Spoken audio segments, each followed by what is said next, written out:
So this was on the Washington Post. Dear Red State friends, embracing Russia is not an act of patriotism.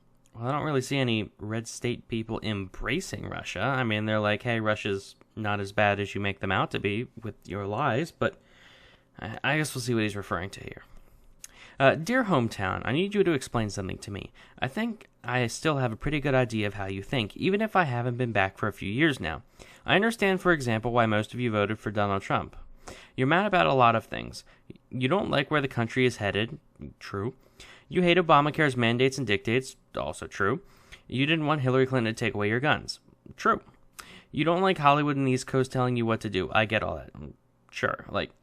I feel like just the way it's worded that he doesn't have it entirely correct, but I give this easily an A-. He's not necessarily wrong.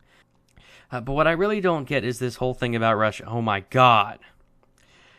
When I was growing up in our town, I was surrounded by people who happily expressed their patriotism.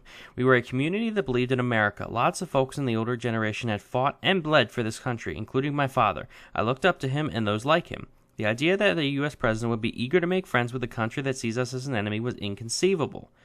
Throughout the article, I can't really figure out what you're getting at. I mean, do you want a war with Russia? Do you want do you want constant competition? Do you want, I'm not sure what you want. Honestly, I don't care how messed up Russia is. As long as they're not, nuking the rest of the world, as long as they're not, constantly invading the rest of the world. I mean, yes, they are invading a few countries here and there, but surprisingly, they invade fewer countries than the United States. That's, the U.S. is far more interventionist than the Russia is.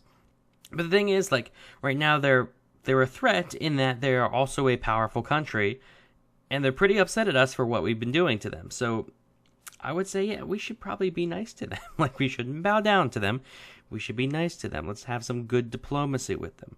It should be clear right now that we are under attack. Russia intervened directly in our political system during the last election. You say directly, well, what do you mean? Because that implies hacking the election, literally hacking the votes when you say directly. I mean, I could be wrong by what you meant by that, but no. Basically, no. I'm sorry, but no. The thing is, I'm not saying Russia did not try to influence at all. Obviously, he preferred Trump over Hillary because Hillary was let's nuke the planet. And I don't blame him for that. The thing is, that is what nations do. The Russian government definitely, had some influence, just as much as we have influence in the elections of several other nations. So there's things where it's well, you're pointing out something that every nation does to other nations, especially all-powerful nations. What's your point? I'd focus more on our own nation first and all the screwed up things it's doing.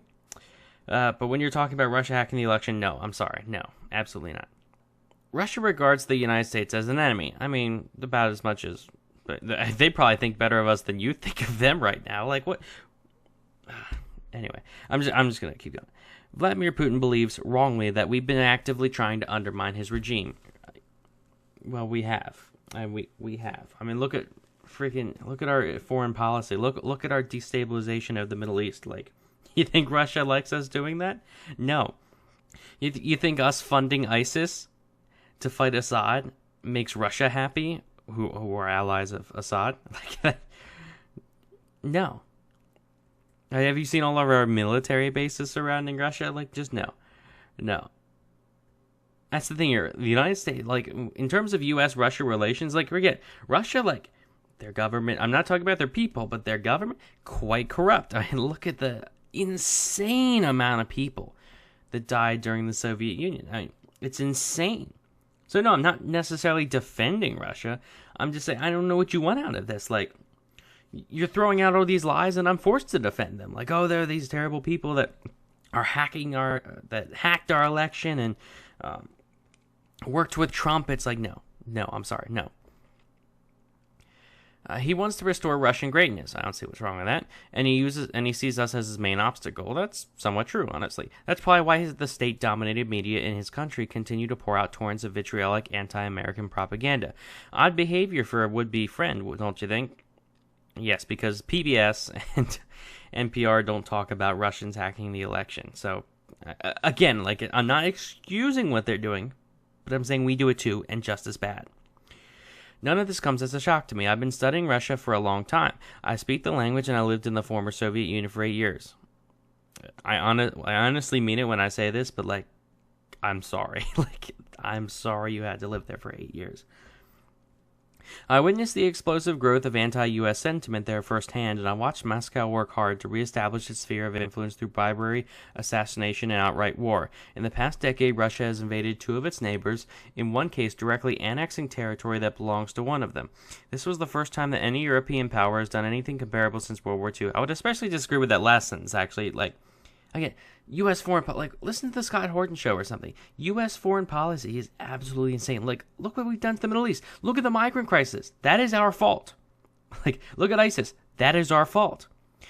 Look at Al-Qaeda. That is our fault. Not 100% our fault, but considering we're influencing them, we're giving them money, we funded them in the past, like, and we're attacking Assad, it's a mess. And Russia has more of a stake in this than we do. Honestly, because they're pretty close. They're much closer to the Middle East than we are. What I can't understand is why so many of you folks back in the hometown seem to think this is okay. When Trump persists in flattering Putin in the creepiest terms, well, creepy is subjective, and to them, like saying anything nice about Putin at all, and this, even saying like, "Hey, we should probably talk to Putin." That, like, to you, that's creepy flattering. So, I'm sorry, like, no, this is hyperbole.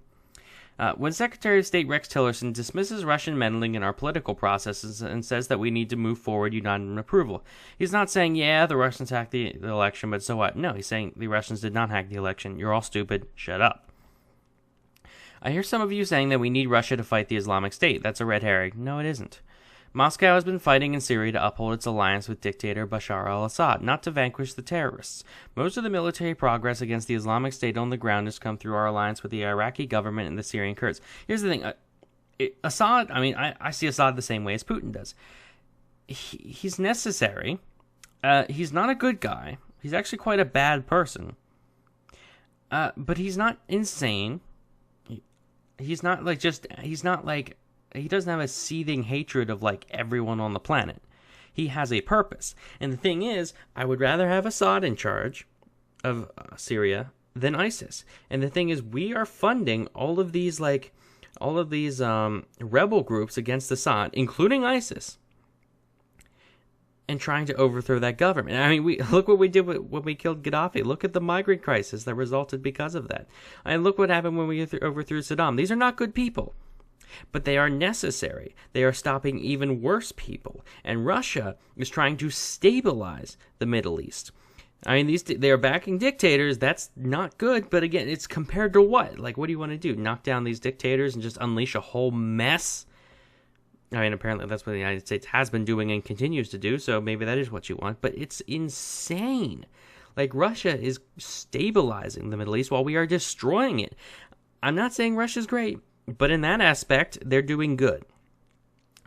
Some of you admire Putin because he's a strong leader, but do you ever discuss the issue of his personal corruption, his alliances with Hezbollah and Iran and North Korea, his gross mismanagement of his state-dominated economy?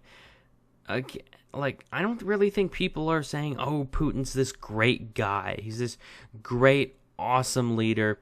I mean, is he a strong leader? Yes. Honestly, like, he is a strong leader. It seems like he's a strong leader.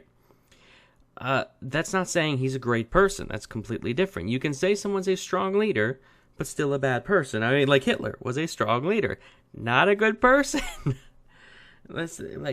I think he's saying that, like, oh, like, people are defending, are forced to defend Russia because of all this election hacking nonsense, and you think we're endorsing them? That's not what's happening at all. I've even heard some of you say that he's a Christian leader who's defending Western civilization from the threat of liberals and gays and feminists. Well, he does seem to be pretty anti-feminist and anti-liberal, but in that, like, honestly, like, I would say the alt-right really likes him. I imagine. I mean, again, like, I have not verified this. I'm just making an assumption. But he does seem kind of like in the alt-right area of, like, yes, he's very authoritarian against, like, the left-wing nut jobs that are also authoritarian. So again, not justified, but that's how I would see him. But yeah, I don't know if Putin is Christian or not. I really don't think he is. I don't really think he cares. But no, if people are legitimately defending him as like some great guy, like, they're wrong. I'll put that out there. They're wrong. But I haven't seen any of that. The kind of Russian political culture that Putin represents today, steeped in centuries of autocracy, has far more in common with places such as China or the Middle East than with any part of the West. But Putin knows what conservatives in the West like to hear, and he's shrewd enough to give it to them. I mean, well, yeah, Putin knows what conservatives in the West like to hear, so obviously he wants a good relationship with the United States. And I say, yes, let's have a good relationship with Russia. Again, not a good person, but I don't know what your alternative is. Like, do we want to, like, nuke Russia? I don't know. Do we want to escalate conflict? Like, do we want a second Cold War? I don't know what you're saying we should have. I'm saying I'd rather have them as an ally than an enemy. Putin is contemptuous of freedom, and he sneers at the idea of representative democracy. Yeah. He believes in corruption, lying, and poison as tools of statecraft. His only version of Christianity is one in which priests serve as his stooges. I don't see how you can defend a man like this and still believe in the values that America is supposed to stand for. Again, defend and like, I see as two different things nowadays. It's one of those things where originally, like, nobody was defending Putin. But then people threw out all this election hacking nonsense, and it was like, I kind of have to. Like, I don't want to, but I have to defend him because you're throwing out all these lies and misinformation. And it's like, that's why people are like, that's why you might be viewing all of a sudden these people are pro-Putin, air quotes. It's not because they're actually like in favor of him. It's just they're saying, hey, your seething hatred of him is wrong. So follow Trump's lead, if you will, and join the Putin fan club. But I, for one, will never understand how you can do it. Just a very big misunderstanding of what people are actually saying. I mean, this thing, like, the whole time saying there aren't people out there that love Putin. I mean, there are, but how many are there? Like, I don't know. I haven't come across anyone that's like, yeah, Putin's this great guy. They're usually just saying, no, what you're saying is wrong, and I have to defend him. I don't like him, but I have to defend him, as I'm doing right now. I'm just done with these Russian hacking things. They're simple to do, and there's so many of them that I feel kind of like obligated to come out and say, no, you're wrong, here's why. But we got to move past this stuff. We got to move past the Russian hacking stuff. Like, Russia does not need to be our enemy. Until they are actually, like, legitimately attacking us and doing harm to us or our allies, which they are not at the moment. Until then, like, why not have some diplomacy? Why not be nice? Like, we don't have to bow down to them. But I'd like some diplomacy.